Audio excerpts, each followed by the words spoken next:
جایت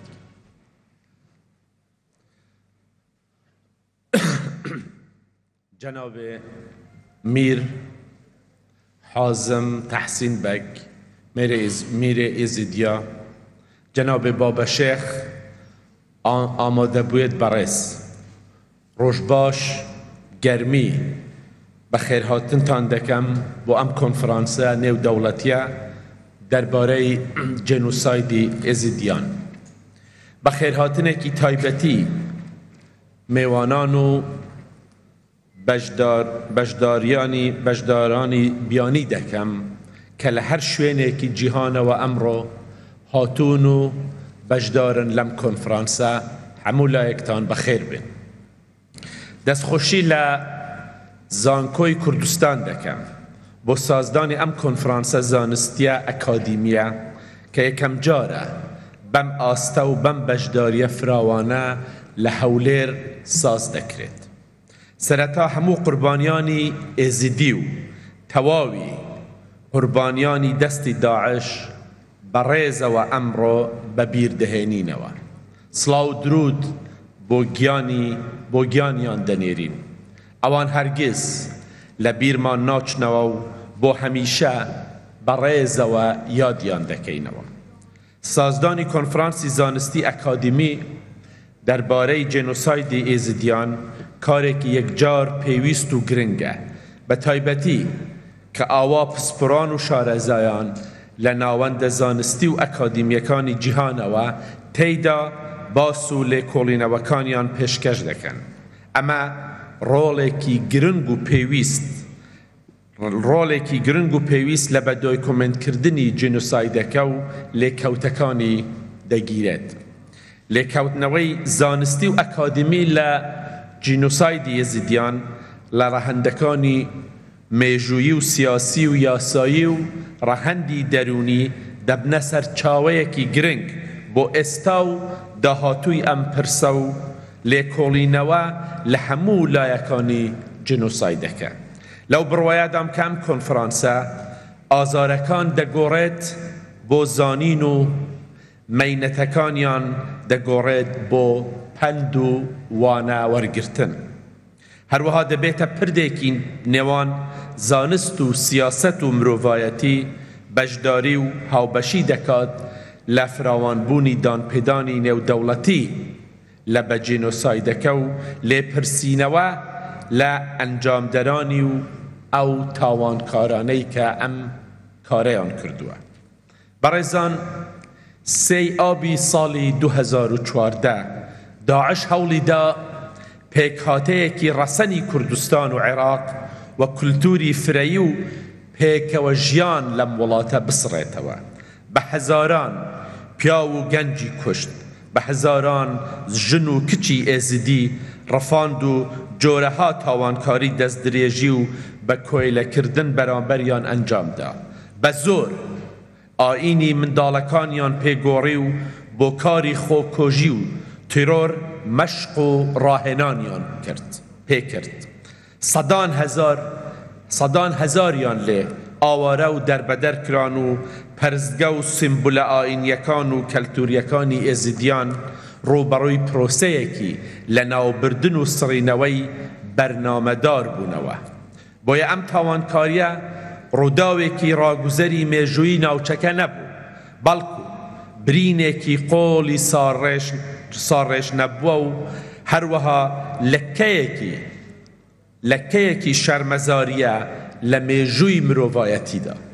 همو رزگار بوی کی ام جنوسایده همو دایک و باوکه کی ازدی که رولکانیان لدست داوه همو منداله که به دایک و باوک و به خزان و که سوکار ماوتوه شاهدی زیندوی او کارساته. هرمی کردستان هر لسرتای یکم کارساتوه وک ارکی نشتیمانی و مروی خوی پیشوازی لصدان هزار ازدی کرد. به صدان پیشمرگه به فرمانده جنابی سروک مسعود بارزانی به گیان و خینی خویان هرچیان لدست هات کردیان با برگری کردن و پاراستنی ازیدیان و رزگار کردنی شنگال. اما وقت پرسیکی کردستانی معامله لگل او کارساته ئێمە وەک پرسێکی کوردستانی مامەڵەمان لەگەڵ ئەوسا کارەساتە کرد چونکە ئێزدی بەشێکی ڕەسەنی پێکهاتەی کوردستانن. ڕاستە هەموو ساڵێک بە چەندین شێواز و لە چەندین شوێندا یادی ئەم کارەساتە بە ئازار دەکرێتەوە.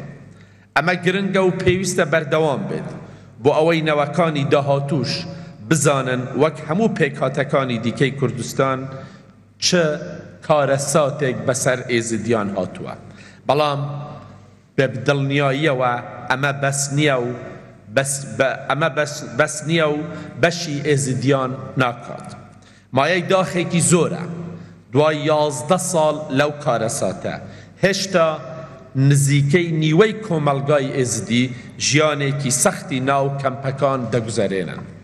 منداڵی ئێزدی هەیە ئەمڕۆ 11 ساڵانە و هەموو تەمەنی لە ژینگەیەکی سەخت و دژواری کەمپەکاندا ژیاوە.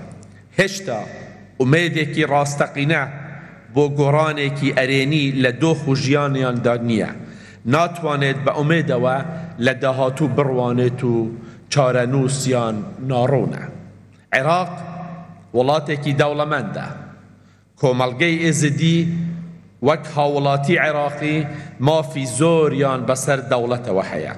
پێویستە عێراق زۆر لەوە زیاتر خۆی لە هاوڵاتیە ئێزدیەکان بەخاوەند بکات. ئەرکی هەمومانە لە هەرێمی کوردستان و عێراق هەروەها ئەرکی کۆمەلگای نێودەوڵەتیە کە هەرچی پێویست بێت و بکرێ بۆ ئێزدیەکان بکرێت. بەر لە هەموو شتێک پێویستە متمانە و ئومێد بە ئێزدیەکان ببەخشرێت بۆ ئەوەی بتوانن لەسەر خەرابات و وێرانەی ڕابردووی تاڵیان ژیانێکی نوێ دەست پێ بکەنەوە. ئەوە ناکرێت ئەگەر دادپەروەری بۆ ئێزدیەکان بەدی نەهێت. بەدیهێنانی دادپەروەری بۆ ئێزدیەکان تەنها بە سزادانی تاوانکاران و ئەنجامدەرانی جینۆسایدەکە نابێت، بەڵکو بە ئاوڕلێدانەوە و کارکردنی جدی بۆ ئێزدیەکان دەبێت کە هەموو لایەن و بوارەکانی گیان بگرێتەوە. بە پێدانی دڵنیایی دەبێت لەوەی جارێکی تر ڕووبەڕووی کارەساتی ئاوا نابنەوە. ئێستاش دوای 11 ساڵ لە جینۆسایدی کۆمەلگای ئێزدی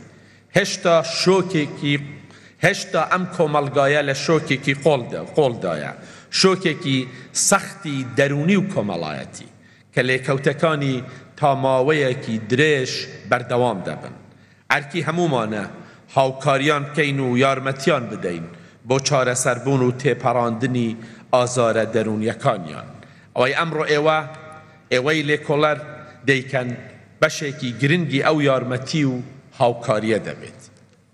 بەڕێزان، ئێمە لە هەرێمی کوردستان وەک هەمیشە ئامادەین بۆ هەموو هاوکاری و هەماهەنگیەک لەگەڵ حکوومەتی فدرالی عێراق بۆ پێشکەشکردنی هەموو یارمەتیەکی پێویست بە پێکهاتەی ئێزدی، پاراستنی فرەیی و پێکەوە ژیان و یەکتر قبولکردن ئەرکی لە پێشینەی هەمومانە لە کوردستان و لە عێراق. فرەیی و هەمەڕەنگی کۆمەلگەی عێراق بە هەرێمی کوردستانەوە هێز و دەوڵەمەندیە، نەک کێشە و مەترسی. دەبێ هەمیشە کار بۆ پتەوکردنیان بکەین. ئەمڕۆ سادەترین مافی ئێزدیان ئەوەیە هێندە ئارامی و ئاسایش لە شوێن و ناوچەکانیان هەبێت بتوانن بگەڕێنەوە، خزمەت گوزاریان هەبێت بتوانن ڕوو لە زێد و شوێنی خۆیان بکەنەوە و ژیانێکی نوێ دەست پێ بکەنەوە. بۆیە پێویستە ڕێککەوتنی حکوومەتی هەرێمی کوردستان و حکوومەتی فدرالی عێراق بۆ ئاساییکردنەوەی دۆخی شنگار و دەوروبەری جێبەجێ بکرێت. چیتر ئێزدی و ناوچەکانیان گۆڕەپانی هێزە نایاساییەکان و یەکلاکردنەوەی ئەجێندای هەرێمیەکان نەبێت. بۆ ئەمە لەگەڵ بەغدا ئامادەی هەموو هاوکاری و هەماهەنگیەکین. لە هەوڵ و کارەکانمان بەردەوام دەبین هەتا ڕزگارکردنی دوایین ڕفێنراوی ئێزدی، هەروەها بۆ بە پارێزگارکردنی شنگال و بۆ ئەوەی کۆمەڵکوژی ئێزدیان بە شێوەیەکی فراوانتر لەسەر ئاستی نێودەوڵەتی بناسرێت. تاوانکاران سزا بدرێن و دادپەروەری بۆ ئێزیدیان بەدی بهێت و هەموو هاوکاری و یارمەتیەکی مادی و دەرونی بەدەست بهێنن بۆ شیاندنەوە و تێپەڕاندنی شۆکی دەرونیان. سوپاس و پێزانین بۆ هەموو ئەوانە دووپات دەکەینەوە کە لە هەرێمی کوردستان و عێراق و لە ناوچەکە و لە جیهان بە هەر شێوەیەک بوو بێت یارمەتی کۆمەڵگەی ئێزیدیان داوە و بەردەوامن و یارمەتی دەدەن. هیوای سەرکەوتن بۆ کۆنفرانسەکەتان دەخوازم. هەموو پشتگیریەک لە کار و چالاکی و کۆنفرانسی لەو جۆرە دەکەین، ئێوە کارێکی گرنگ و پێویست ئەنجام دەدەن و خزمەتێکی گەورە پێشکەش بە ئێزیدیان دەکەن. هیوادارم لەم ئەرکەتە سەرکەوتوو بن و بەردەوامیش بن و بەخێر بن. زۆر سوپاس.